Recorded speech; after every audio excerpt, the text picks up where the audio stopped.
Welcome, everyone. I'm Vince Staley, Executive Director of Media Impact Funders, and I'd like to welcome you all to our monthly Journalism Funders webinar.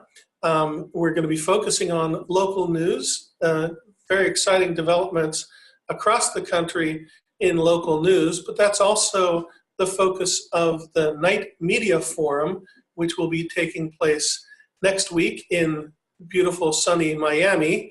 I know that a lot of you in different parts of the country may be still suffering from Arctic frigid weather and snow, but fortunately many of us will be in Miami next week, where we're going to be getting together with really hundreds of leading funders and media makers to learn more about local news initiatives. And so today's a very exciting day to be holding our monthly webinar.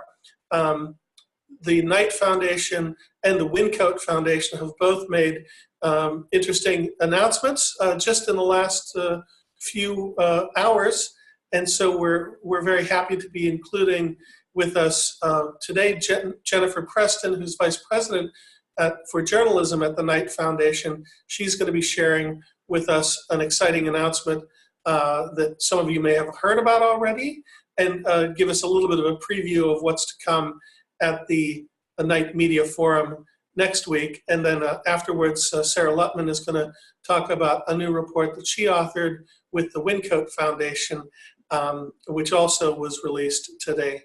So without further ado, I want to invite Jennifer Preston to unmute herself and to join us in this discussion. Thank you very much, Jennifer. I know that people will think that we had it planned out like this from the very beginning, but sometimes the developments come just in time, and it's a great confluence of your announcement and our webinar today. So let us know what you're working on there.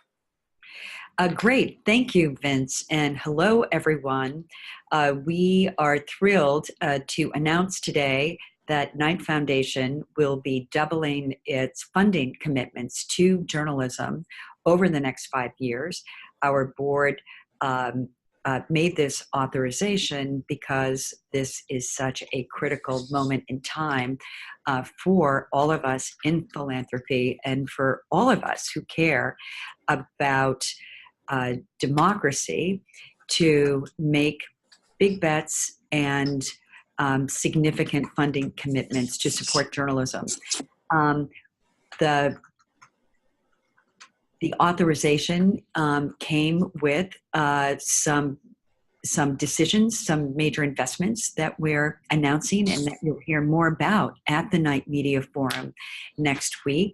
I'll just tell you just a couple of highlights. A $20 million investment in the American Journalism Project, a $10 million investment in the Reporters Committee to help journalists at the local level get the legal resources they need to deliver watchdog and accountability reporting. And we're really excited about a $5 million investment in the Solutions Journalism Network. The Solutions Journalism Project has been working in local communities across the country, in many cases with local community foundations and place-based funders to help local journalists focus on not just the problems in a community, but what might some of the evidence-based solutions be. And it has really done a wonderful job helping journalists learn how to engage more effectively in their communities. So at the Knight Media Forum, you'll have an opportunity to meet with some of these grantees. These investments are intended to build on the amazing work that our grantees are doing in cities and towns across the country, and that many of you are funding. So we just see this at Knight Foundation again as just a moment where all of us as funders and as people who care about local news and information can just identify paths and ways to help build a future for local news. Well, that's very exciting.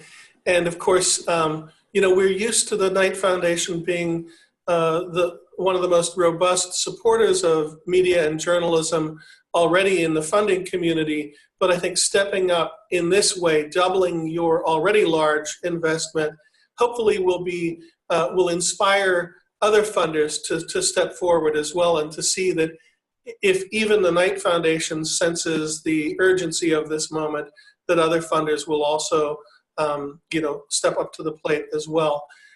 We know that, for example, at the forum, Grant Oliphant is going to be speaking from the Heinz Endowments. We're going to be hearing a little bit more about what's happening in Pittsburgh from Andrew Conti a little later in this discussion. But in cities around the country, there are opportunities for other funders to step up and to have a better, richer understanding of who's already doing it and where the opportunities are to increase that activity. I think we're going to turn to Sarah Lutman now to share with us her research and the work that she's authored with the Wyncote Foundation. And props to Wyncote, David Haas and his team, colleagues at the Wyncote Foundation for supporting this important work. Sarah, tell us what you've been learning. Give me 1 second to do my screen share. Already. And is it showing my PowerPoint? Is it there? Can you confirm that you can see my PowerPoint? Not yet. I can't see it yet. Oh, that's okay. 1 second. Sorry.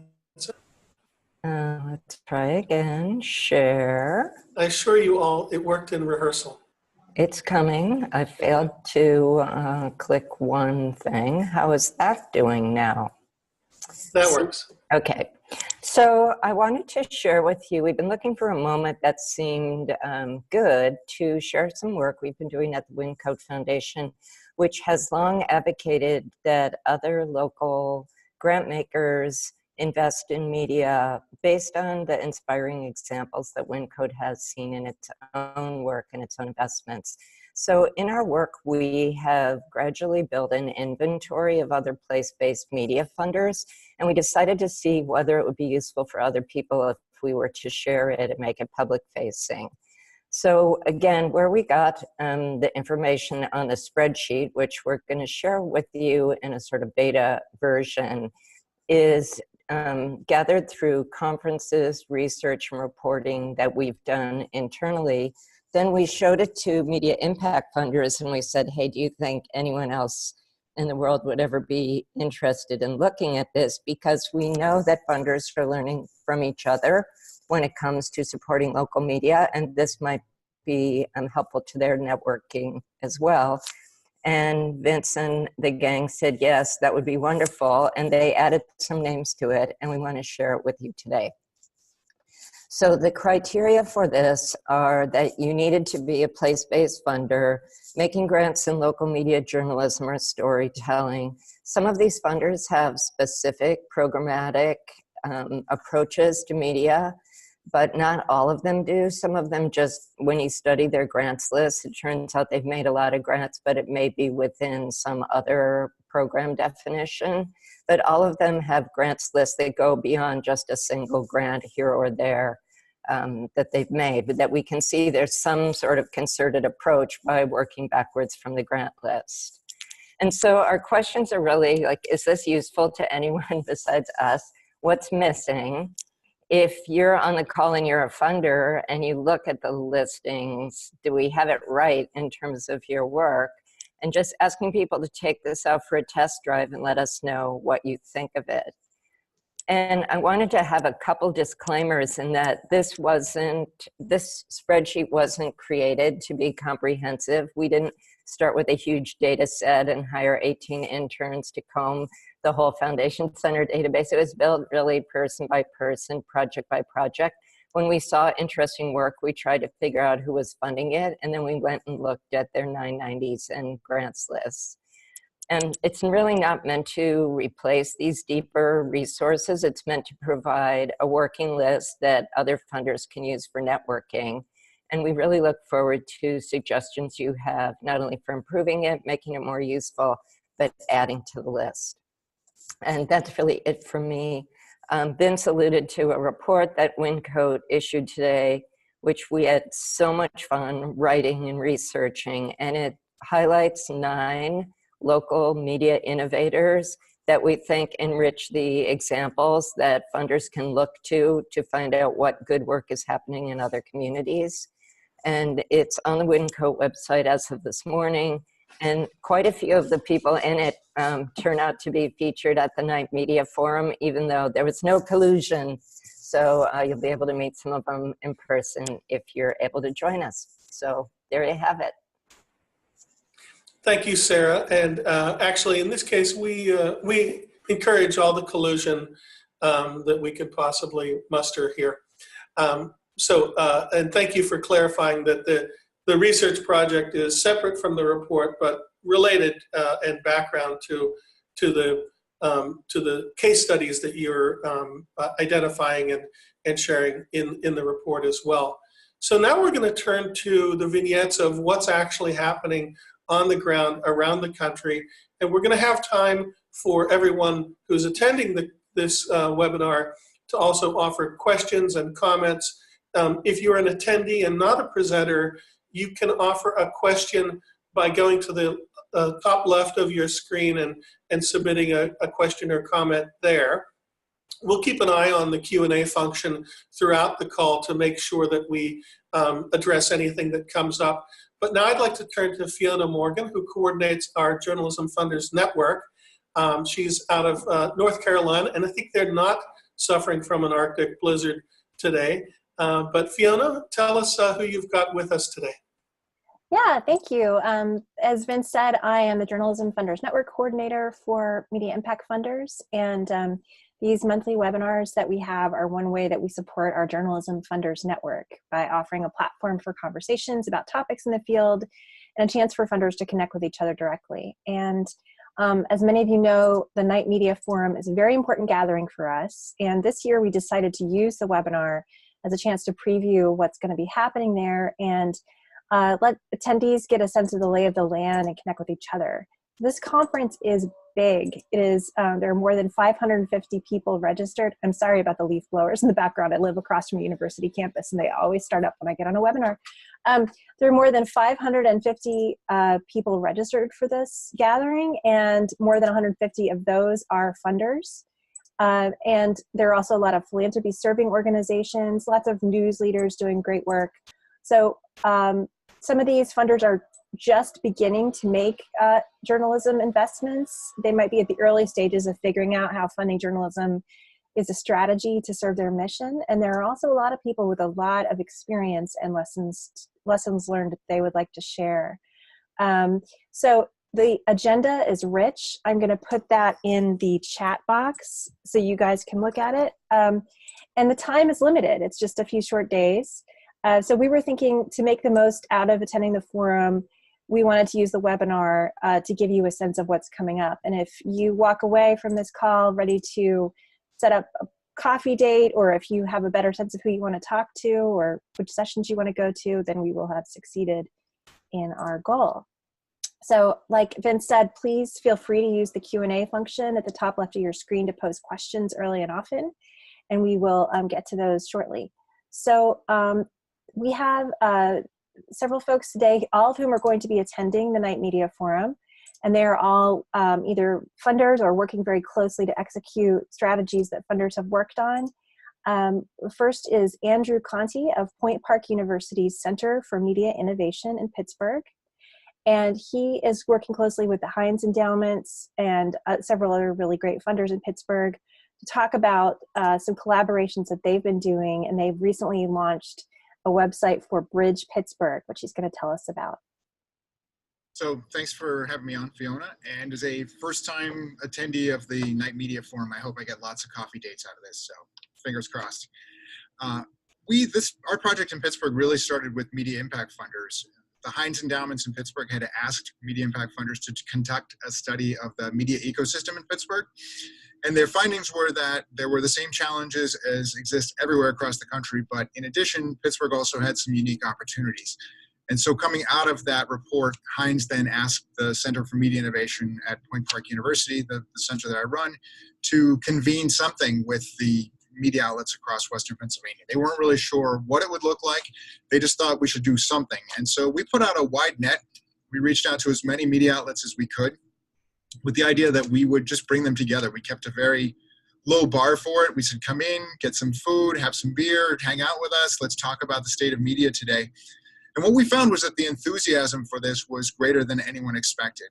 Over the first few meetings, we've had more than 65 people involved, representing more than 36 media organizations across Western Pennsylvania. So that includes all 3 broadcast television networks. It includes the public radio and television. It includes the 2 daily newspapers that until recently were trying to put each other out of business, and now they're actually sitting around the same table together. And it includes lots of community outlets and new startups across the region. There's been the most energy around doing some sort of a collaborative media project. The journalists had no problem sitting in a room together and saying, well, here's a list of 10 or 15, 20 things that we think are being underreported, things that we could all be working on together, in sort of the model of Resolve Philly, the project there where everyone picks one idea and then they come at it from different angles. But the folks in Pittsburgh also said, we don't want to just do like we always do. We don't want to just pick this on our own and force it down the throats of the public. Let's have community conversations. Let's go and find out what's really happening in the communities, what they really feel about. And so that's where we are now. We're at the point of initiating a series of conversations where we want to bring together community people and journalists around the same table to talk about what are the issues that they feel are underreported or unreported, or what are the feelings that the community has about the way that they're being covered or not covered. And what we found is that it's a bit of a messier process. It's taking longer than we expected, but we think it's also essential. And so our goal is to come out of that with some ideas for here are some reporting areas that we could go into. While we're doing that, we're also doing a microgrant program. So we've offered to provide, we just put up a website actually, if you want to share the website. It shows that we're accepting grants now for up to $1,500 for very tiny projects that would allow 2 or 3 media outlets just to work together. These are kind of monies that would put them over the top if they had, they needed to hire a coder, or they needed to hire a freelance photographer or videographer, or they needed to travel. But we've also invited them to be very creative about it, so that maybe this isn't just another reporting project, but maybe it's a way to host a dinner and to tell a story through a dinner, or to do a Hamilton type of rap verse where you tell a news story through singing in some way. So we're really encouraging people to think creatively about it and come up with some new ideas. And then our goal is to eventually have all those media outlets come back together and to do some sort of collaborative project around it. The one thing I would say that I feel about the Media Ecosystem Initiative is that when funders first started looking at, or a lot of funders at least started looking at funding journalism over the last 10 years, it's been, they've been talking about starting news outlets. And that's been important in terms of replacing the investigative reporting that wasn't happening in a lot of places, or that had started to diminish. But what's cool about the Ecosystem Project and unique about it, I think, is that it helps everybody, so that you're no longer attempting to pick winners and losers in the region. You're not worrying about, well, what are we going to do when the major news outlet goes under, or what's going to happen when they retreat and they're no longer covering things the way they did. Instead, you're trying to help everyone across the region. And that's been a really powerful message already for us, even though we're just getting started here in Pittsburgh. It's allowed people who are at small startups to be at the same table with the people who are at the traditional large media outlets. And it's helping everyone work together for the benefit of media across the region. Thanks, Fiona. Hey, Fiona, if I could just interject that it's extremely gratifying for us at Media Impact Funders to see that our interaction with the funders there and identifying the opportunity has actually resulted in your taking the ball and running with it in the way that you have. So thank you for sharing that with us, and it's really great to see that this has resulted from our interaction with y'all. Yeah, thanks, Vince. It's nice for it to go from being a report to actually being something we can all, it's actually happening on the ground. So thanks for asking. Absolutely. Yeah, I think it's really great too, because it shows how you can build from first doing a scan and then just getting some people together, and how over time this really becomes something that is distinctive to your place, but where you're also learning from a lot of other folks. And I loved what your point about the ecosystem as being an opportunity to build resiliency in the local media. Yeah, instead of worrying about just, what's not there. I think it was unexpected to see so many outlets growing up around niche topics and small geographic areas. When we were talking about the disruption in the media, that's something that not a lot of people expected to see happening. Yeah, absolutely. So that's a great segue to the next group of folks that we're going to talk to. So Melissa Davis is a vice president at Gates Family Foundation in Denver. And she is here with Nancy Watsman, who was recently brought on as a project manager for Colorado Media Project, which is I just love this project so much. It's really cool. I'm going to put in the chat box the link to their website. And they have recently made some announcements about the work that they're doing. And I think this is interesting because it's also another case where there was foundation strategy, there was research and scanning that built into a project and that Nancy is working really closely with the funder, again, to execute that strategy. And they're in a slightly different place right now in that work. I think it's interesting for our folks to hear from people at all these different stages. So Melissa, could you tell us a little bit about Colorado Media Project? Yeah, sure. So, hi everyone. Gates Family Foundation, we're a place-based foundation in Denver. We're not affiliated with Bill and Melinda, so we're strictly concerned with the state of Colorado. We've been funder, I'm going to kind of speak from the funder perspective, and then Nancy's going to talk a little bit about the project and what it's doing now. So we've been a media funder for decades. Kind of our evolution has been, as a funder of public media, just kind of as a civic institution, just kind of a cultural and nice to have in the community decades ago, to when we started seeing coverage gaps emerging over the past 10 years with fewer reporters on the beat in areas that we really care about, and nonprofits emerging like Chalkbeat kind of got its start here in Denver. One of the founders is here in Denver and working with us on the project, and a lot of other startups. We started our strategy as a foundation, it wasn't a media strategy per se, but it was our program officers in education and natural resources and community development, realizing that in order to do, to advance their strategies, they really needed a great source of news and information on those topics. So started to fund those startups. And then, as you all may have seen, in April of last year, the Denver Post had a very, public cry for help, and really focusing our community's attention on the importance of local journalism and what happens when newsrooms are, when journalism, when resources are taken away from those newsrooms. And so the Media Project started kind of in that crucible, I would say. All of the civic leaders were kind of looking around at themselves saying, what can we do? And so we funded with a very small grant, actually. It doesn't take much to get started with something like this. And we funded the University of Denver, a professor there in the College of Computer Science and Engineering, to lead a project over the summer where we ended up doing a number of things. We did a 2,000-person study of the news consumers. So we tried to quantify like the changing habits of news consumers and the way that they were consuming news more digitally and more on mobile. And we partnered with the Institute for Nonprofit News to do a scan. It wasn't a comprehensive scan per se, but we did a survey of a lot of the emerging digital upstarts to kind of get a sense of what were they investing in their business side, what was their diversity of their staffs look like. We got all sorts of really interesting baseline data there.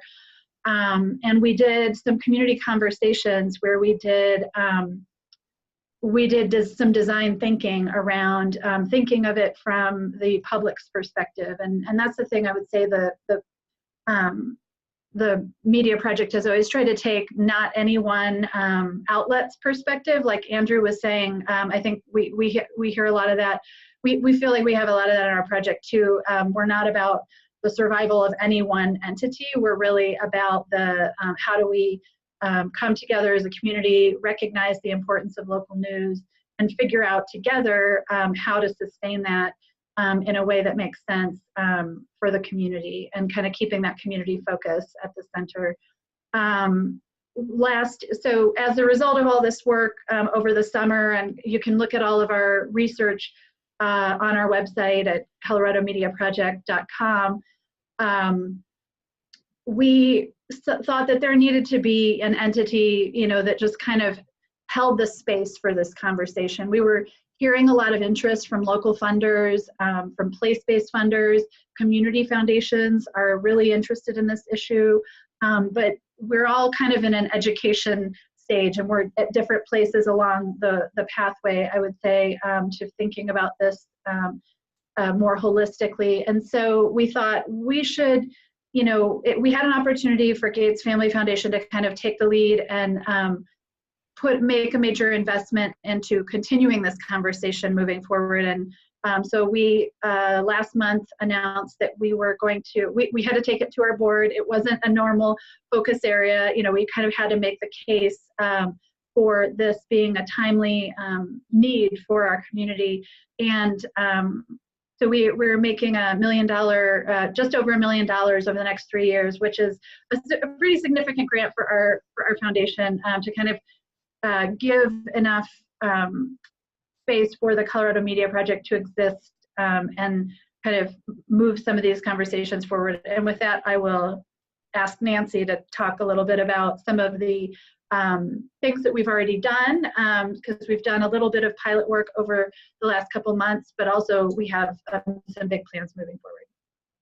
Right. So I'm Nancy Watzman, and just recently joined the Colorado Media Project. It was a very nice fit. I had been working the last year with Jennifer and others on the Knight Commission on Trust, Media, and Democracy, which came out with its report last week. And among its recommendations were how important it is to support local news. And of course, Knight Foundation is putting its investment where its mouth is by announcing today all the investment in local journalism.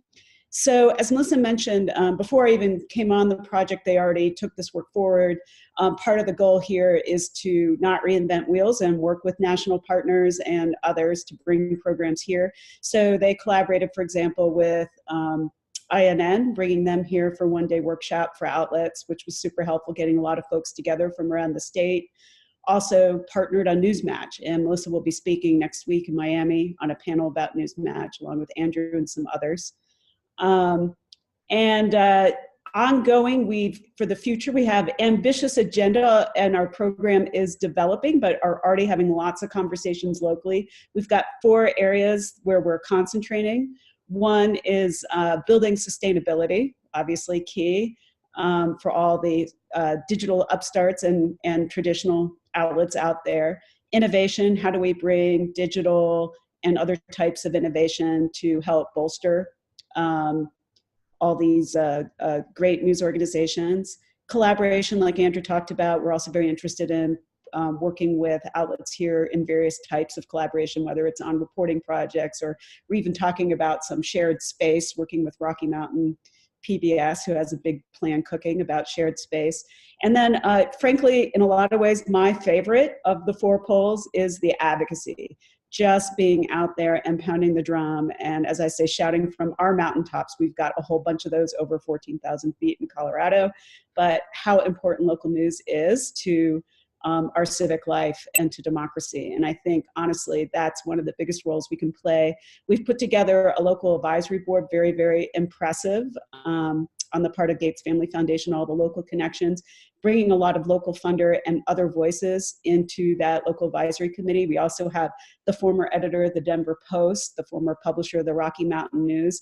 Everyone, we had our first meeting of that last week. So folks are super excited, and now we've got to rally all that energy. And I will be in Miami next week, so I'm looking forward to meeting some of you face to face and seeing some of you again. And I do want to mention too, we weren't alone in this either.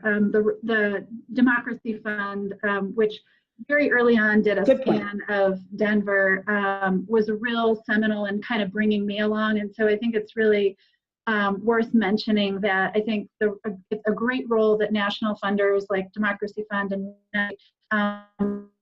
playing is in helping, folks like me that are, this is my first role in a foundation, really understand the impact that we can have, especially as place-based foundations partnering with the nationals.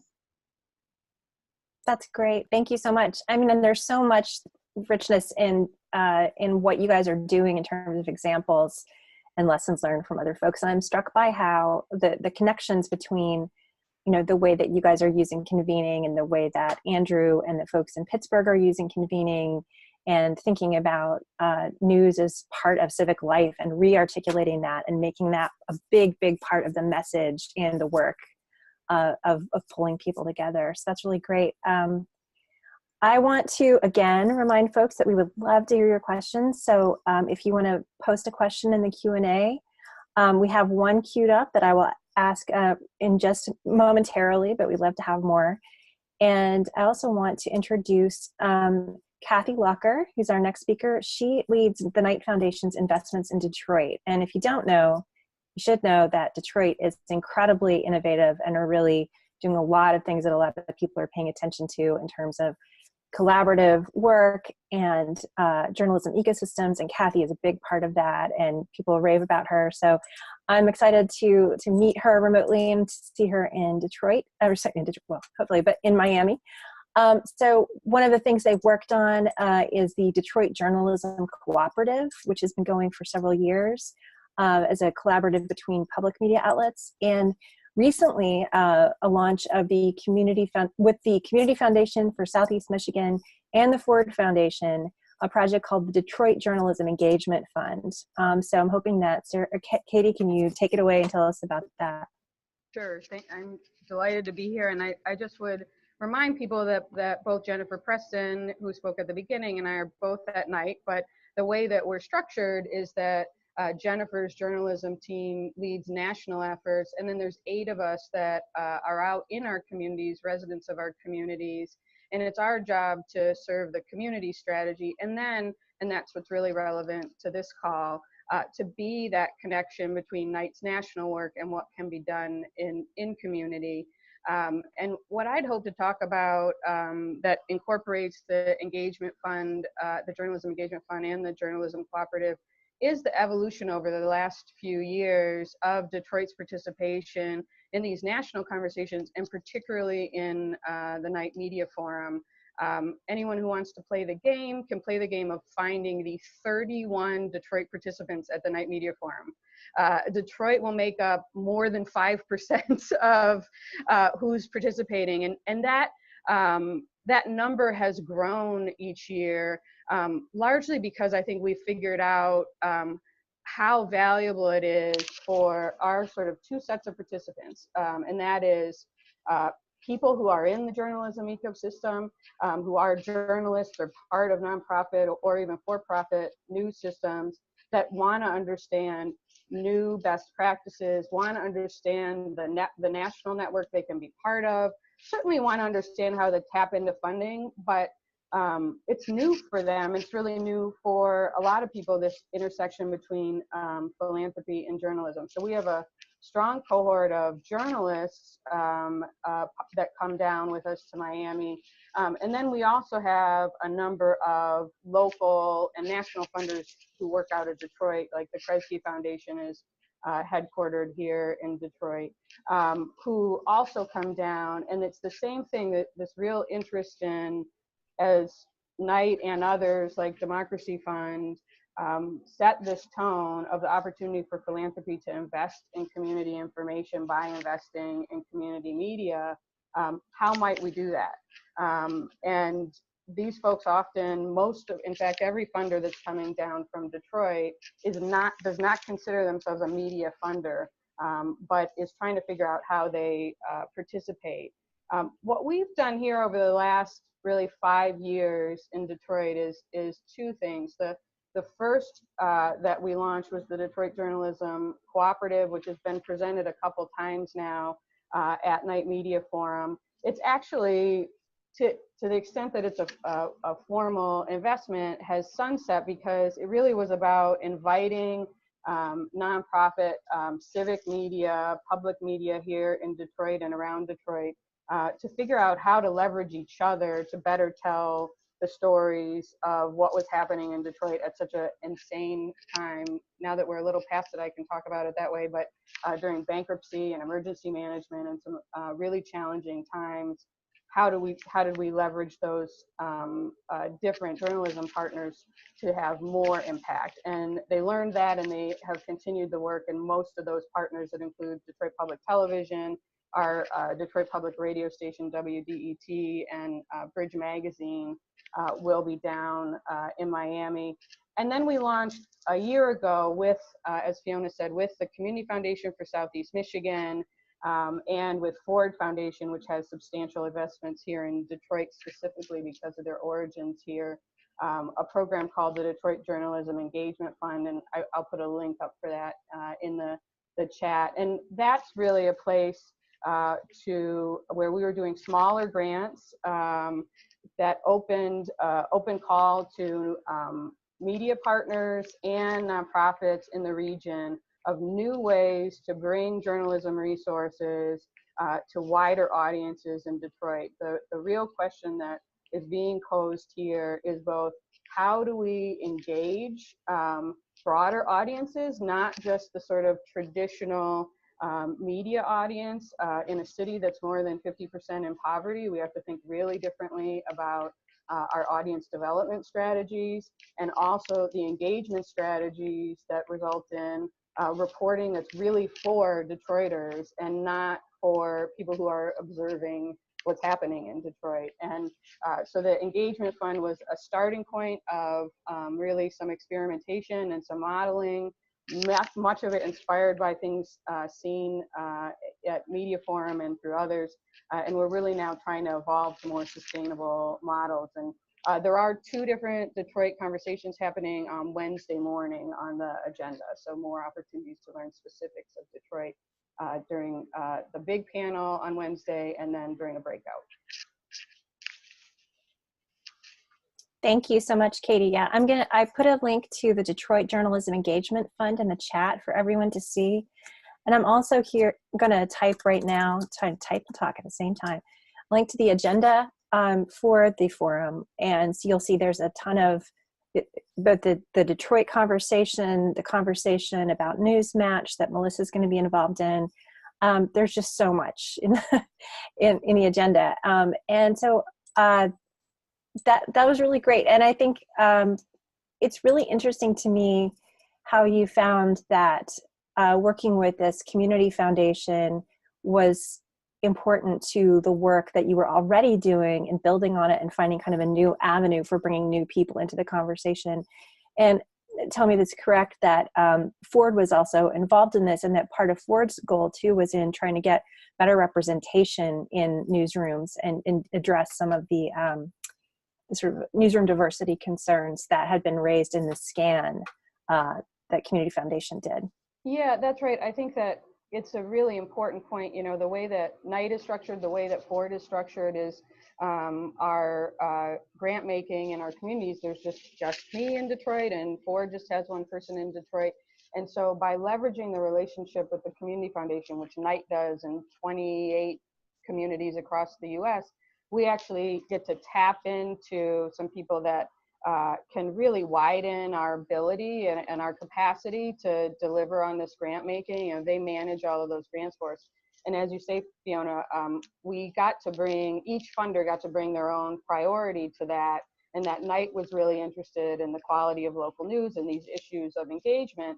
Ford, while interested in those topics, also was very intentional about this has to be about the diversity of who is delivering the news and who is being targeted to receive that news. And so when we go to evaluate the grant submissions that come in, we all sit at the table together and reach a shared agreement about those grants being distributed. And it's true across Knights communities, and I know across many other communities, that the Community Foundation really allows us to expand our capacity because of that partnership.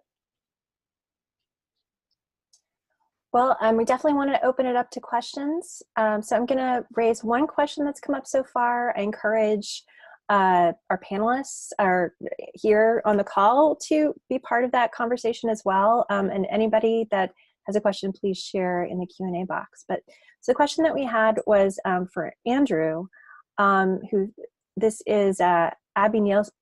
I'm going to mispronounce your name, Abby. I'm so sorry. Nissenson with the Sustainable Agriculture and Food Systems Funders. And she had a question about topics and issues that, how they rise to the top in terms of interest for both the communities and the Journalism Collaborative. And she's asking because they're hosting a forum in Pittsburgh this summer focused on the intersection of justice and equity issues in sustainable food and agricultural systems. So thanks for the question, Abby. And I definitely reach out to me. I'd love to hear more about the forum, especially since you're coming to Pittsburgh. We'd love to find out what's going on. The topics that the journalists have really focused on, they started out with some of the obvious ones, the opioid issue and the economics issues. But I think the major one that people are starting to coalesce around is this idea of two Pittsburghs. You know, it really, after the 2016 presidential election, people were aware of the political divide across our region. And then, that sort of exposed differences in terms of the economies and education and people's expectations of whether they're part of the new economy or the old economy. And then the Tree of Life shooting at the synagogue this past October was something that really was eye-opening as well. And so I think we're hoping that the community conversations will at least begin that talk around, what are some of the things we care about? What are the things that make us similar? What do we have in common? That's already started to happen. In one sense, the Jewish Chronicle of Pittsburgh, which is obviously the newspaper of the Jewish community, they've been talking a lot about, well, yes, we know our community very well, especially that Squirrel Hill neighborhood that we serve, but we don't really know the rest of the Pittsburgh as well. And so this is an opportunity for them to get out and do some interesting collaborations. And so one of the things they're looking at is doing a collaboration with the Pittsburgh Courier, which is the African-American paper in Pittsburgh. And so the Courier might do a piece on anti-Semitism and the Chronicle would do a piece on racism and sort of share their findings together. And something like that could be really neat. It's really cool. I look forward to seeing Abby when she comes to Pittsburgh. So, yeah. Excellent. Great. Well, we, again, still open to questions. I was going to ask if there were some folks who wanted to talk about the role of place-based funders in these collaborations. We've already talked about it some, but something that happened in conversation, that you said in conversation before this call, Melissa, about finding that one of the important roles that you could play was to be a center of gravity for the conversation. And I'm wondering if you could elaborate a little bit on that idea, being a center of gravity in your community. Yeah, I think, I think maybe Katie mentioned this. There aren't a lot of people who think of themselves as media funders. So for one thing, it's for the funding community to think, to have that conversation center of gravity. But also, I think, especially because our project kind of arose out of a flashpoint, there was everyone in the community just looking at each other and really realizing, almost like waking up for the first time. It had been such a slow decline of the newspaper, not just the Denver Post, but the other newspapers. The same owner is the owner in my community of Longmont and Boulder, which is a night community as well. And so I think everyone was kind of just looking at each other, saying like, what can we do? And having the media project be a public thing where we invited. We had many convenings where we invited members of the public who were feeling this way to come and work through it with us, and we weren't really providing solutions, but we were kind of trying to bring the community along with us and provide like waypoints and say, okay, here's, here's where, here's the story, like make it make sense. Here's the story of what's happened to journalism over the past decade or 2 decades even. And kind of back that up with some local research and some, national trends. And so I think that is a unique role that foundations can play. And like I said before, it doesn't take a lot of money to do that. We've used a lot of low bono and pro bono help. Everyone was just really engaged in, coming to the table to work with us on it. And I would also say that the journalists themselves, I think Andrew mentioned this too, was just that when you start this conversation in your community, and if you provide that center of gravity, I feel like there's been some skepticism, among journalists at the beginning, as is always healthy. Like that's what journalists are supposed to be, as skeptical.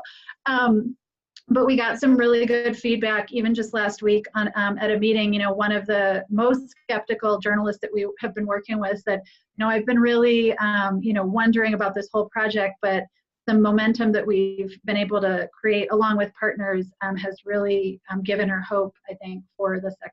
So that was really gratifying to hear, and that's what I think, providing that space for the conversation can accomplish. That's a great story. Yes, indeed, about the skeptical journalists. It's so important to be skeptical, but it's also so gratifying when you can overcome that and let people know that you really are doing the right things for the right reasons. So I have a question from the wonderful Martin Reynolds from the Maynard Institute. So he says, thank you to the presenters for putting this on. These projects are extremely important, and I'm very happy to see that such a robust investment is being made in local news. To that end, given the decimation of news staffs over the years and turning away from news outlets as sources of information and news on the part of so many communities, particularly communities of color, how does diversity and inclusion fit into these efforts overall? Can any of the presenters speak specifically to how this will be addressed in terms of grant making and editorial strategy? And I look forward to seeing folks in Miami. That is such an important question, and one that we want to address very soon in a subsequent webinar, and probably more than one webinar. So I'm wondering if there's anybody who would like to address diversity and inclusion in your grant making or in the conversations. Andrew. Yeah, I can say in Pittsburgh, what we found is that by opening up to this media ecosystem project, that those voices were already out there in the community, but they just weren't getting the attention before. And now we're bringing them all to the same table. And so we've got startups that are, reaching out to African Americans. There's a new Hispanic startup. There's a project that we're working with that includes people who have mental and physical disabilities. And all those people are now at the same table together with the large media funders. And so from my experience, that's where the real benefit comes in, because now you've got a diversity of voices that didn't exist before, or that just weren't heard before. Yeah, that's great. Katie, I figured you would probably have something to say about this too. Yeah, I would amplify Andrew's point, and agree with the question that the decimation of the newsrooms here has also meant that a lot of people of color that were in leadership positions in our newsrooms have moved on, sometimes to outside of journalism, sometimes outside of our market, and sometimes to smaller startups. And so what we're seeing, and it is taking time to evolve this ecosystem, is through the Journalism Engagement Fund and some other things, we do have these new startups or new efforts of existing media that do tend to be led by people of color, whereas traditional media, even in Detroit, which is a city that is 80% African American, is traditional media is almost exclusively white. I mean, we are a black-white city. It's not that there aren't other important constituencies, but it's really how our city is characterized. And the building out this table means that everybody's at the same table. Building out the collaborations has opened new doors and has given new platforms for these great journalists who either had a small platform or didn't have a platform to really widen their audience. And just in the last 6 months, we're also starting to see that some of the journalists of color who are just incredibly talented and were frustrated about their opportunities are now finding new opportunities in the work that's scaling here in Detroit. But I want to just state it has to be intentional. Ford has been a great partner with us. Knight is focusing a lot on this work too, and all of Jennifer's team, but in particular, Lashara Bunting's working on that. And so in markets like Detroit, where you've got a lot of traditional media, some of our investment has to be, and with our other partners, in elevating new voices that have really been undermined. And to reach our audience, it's incredibly inauthentic to have media that's really suburban and white-led, reaching a city that's 80% African American. Yes, Jennifer. Hi, Martin. Great question. And I just wanted to just add that that there are multiple funders now working together in a collaborative way to take on this really important question about diversity and inclusion. And what I'm finding most exciting about this effort is that it's not restricted to the pipeline question. It's not just about how many people of color do we have in newsrooms. It's about how many people of color do we have leading digital startups. It's about how many people of color do we have running not-for-profit news organization. But most importantly to me, the most important shift that has taken place in the discussions about diversity and news is the focus on community, the focus on serving communities. That diversity in our work is in journalism has focused way too much on pipeline and needs to be focused on meeting the needs and providing those resources to people who can meet the needs of all people in community. And so often that means people of color whose issues, whose concerns, whose stories, whose voices have not been told. So we've been really excited about the community focus, the focus on the users, the focus on people in neighborhoods. And so you'll be hearing much more about this, and you will be enlisted as a co-conspirator in this effort to make sure that it's real and that it's big and that it's really making a difference. Thank you. Sarah, did you want to say something? I'll just add something briefly, which is when we did the research for the Wincoat report that came out today, equity, diversity, and inclusion are a major through line of what's happening in local innovation. And if people need examples of that, they're pretty much everywhere you spend time looking, that this is a major activity going on at a grassroots level with inspiring individuals, I would say many of whom warrant local support in order to advance their work and accelerate it. Just reiterating what Jennifer, Katie, and others have already said, there are lots of examples out there, gatherings of folks, journalists of color, publications of color, both on the for-profit and on the not-for-profit side of film, print, digital startups, and in other spaces. Right on.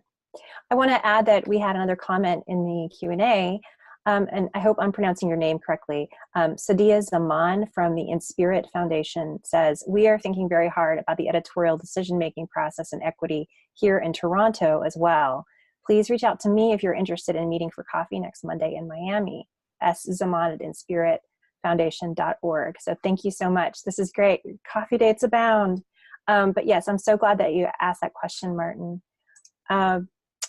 There's another question from Teresa Gorman at Democracy Fund. Was there anything you thought people would want to fund that didn't come up? Any things you were surprised by? This is a question especially for the place-based funders. Could you ask that again? Could you say it again? Yes. So for the place-based funders, was there anything that you thought people would want to fund that didn't come up? Things that you were surprised, or anything that you were surprised by in your work?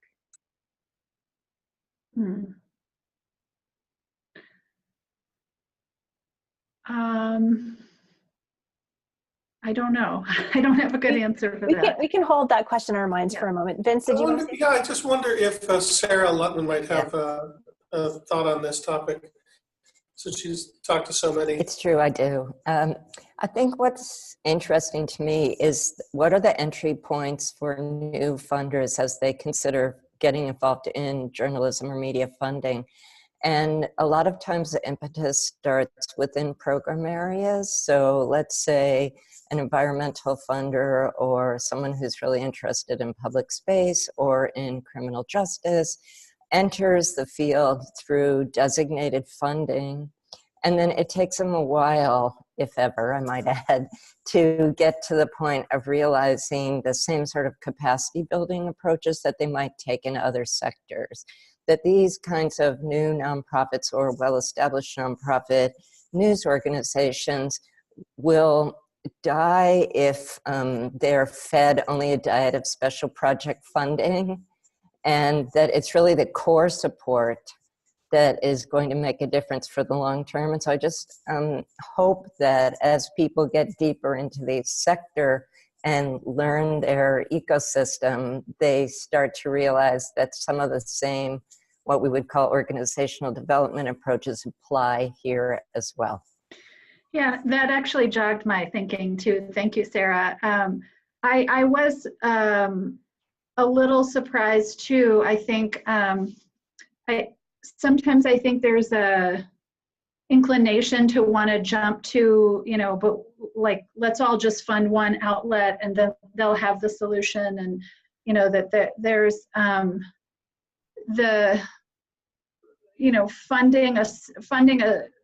some funders are looking at the ecosystem, and it's either they're looking at it as either like one outlet is going to be the solution to all the news and information needs in the state of Colorado, so let's all just fund that one.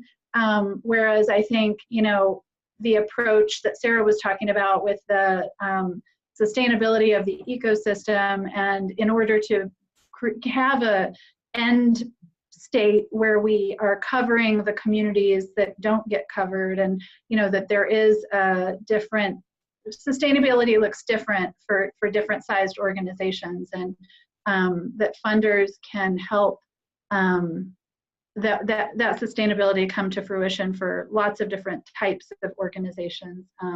That's kind of been an education process, I guess. Great. Well, we're running close to the very end of our webinar. I'm wondering if anybody has any quick tips they want to throw out for the forum itself.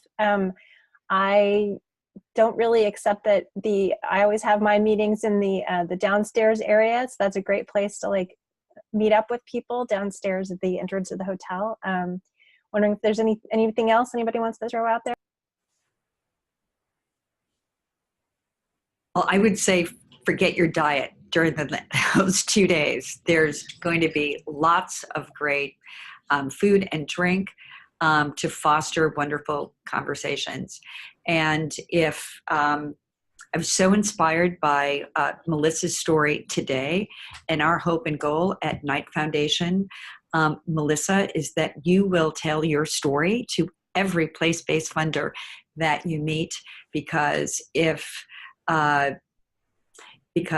cities and towns are able to replicate the Colorado Media Project, the tremendous work being done in Philadelphia at the Lenfest Institute, and in Macon, Georgia, and in Detroit, journalism is going to be okay and democracy is safe. So thank you, everyone, for joining us in sunny Miami next week. Yes. Oh, and there's, if you want to get started with getting together and having a little food, there's a lunch Monday where Knight will be unveiling they're talking about their work, the Knight Commission on Trust. So Jennifer had asked me to plug that. So there's still opportunity to register for that lunch if you come in on Monday. Yes. However, what we need, here's what we're going to do. If we're going to have a pre-conference, we're going to have a lunch from 12 to 1, and we're going to have a meeting from 1 to 3:30 p.m. at the JW Marriott Hotel where we will have commissioners from the Aspen Institute and other experts talking about the recommendations from the Knight Commission on Trust, Media, and Democracy, from the commission, which just issued its report next week. So I'm going to give you an email address right now, and we'll put it in the chat.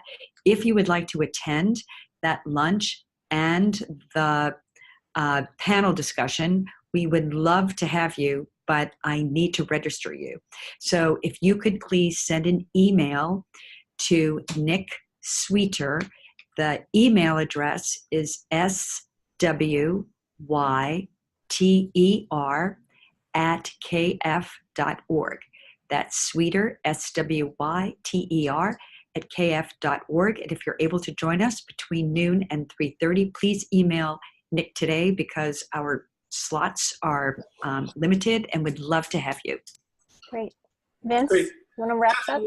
Yeah, we've just posted that, Jennifer. So thank you for sharing it with us. Thank you for joining us and sharing your big announcement with us on this call. And Sarah Lutman as well for sharing your research. These are very complementary activities, and we really look forward to working with all of you. Thank you for Fiona for convening the discussion and all of our particular stories from locations around the country. I do want to just also say that the Media Impact Forum will take place May 23rd here in sunny Philadelphia. We'll be gathering an informal journalism funders discussion the following day. Fiona is organizing a sort of unconference approach to that gathering.